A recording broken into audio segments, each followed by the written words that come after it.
Nabi Ayub alaihissalam adalah orang yang kaya raya, hartanya melimpah ruah dan ternaknya sangat banyak. Ia hidup makmur dan sejahtera.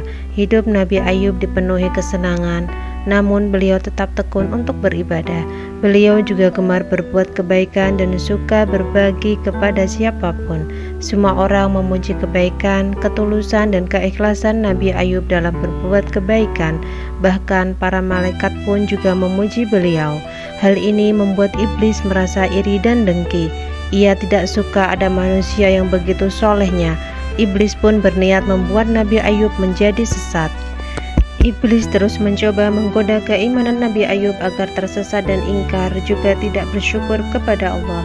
Namun ternyata iblis gagal. Iblis pun tidak menyerah. Ia dan para pembantunya kemudian mulai menyerbu keimanan Nabi Ayub. Mula-mula mereka membunuh semua ternak, kemudian mereka merusak kebun Nabi Ayub dan juga membakar semua harta kekayaan beliau. Namun Nabi Ayub dan anak istri beliau tetap rajin beribadah dan tidak pernah mengeluh. Mereka semua menerima takdir dengan ikhlas.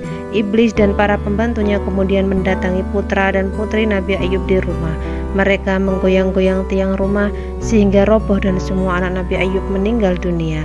Iblis mengira usahanya sudah berhasil menggoyahkan keimanan Nabi Ayub, karena Nabi Ayub sangat menyayangi putra dan putrinya. Meskipun Nabi Ayub merasa sedih, juga menangis atas kehilangannya, tetapi jiwa dan hatinya tetap kuat dan selalu sabar. Juga memiliki keyakinan bahwa jika Allah yang Maha Pemberi berkehendak, maka tidak ada seorang pun yang mampu menghalanginya.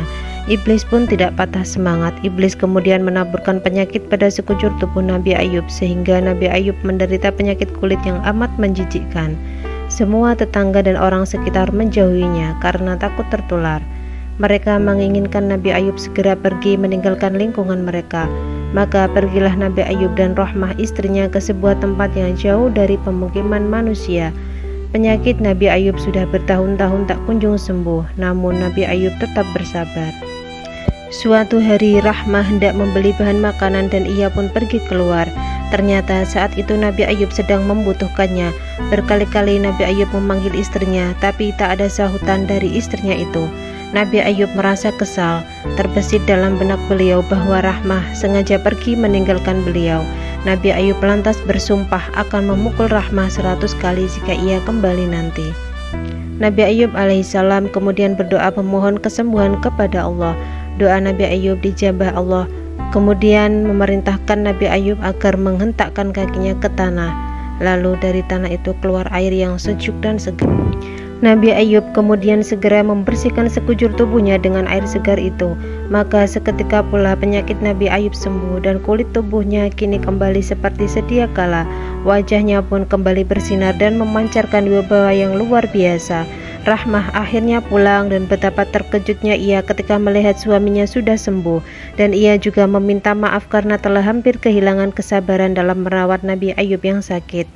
Nabi Ayub pun memaafkannya dan bercerita bahwa ia telah terlanjur bersumpah untuk memukul Rahmah. Beliau sangat bingung karena dalam benaknya beliau tidak tega untuk menyakiti istrinya yang sangat setia itu. Akhirnya turunlah perintah Allah mengambil 100 helai rumput, kemudian mengikatnya dan memukulkan dengan pelan. Nabi Ayub yang sudah sembuh, semua warga menerima kembali, dan karena kesabaran beliau, Allah menganugerahkan kembali harta yang melimpah.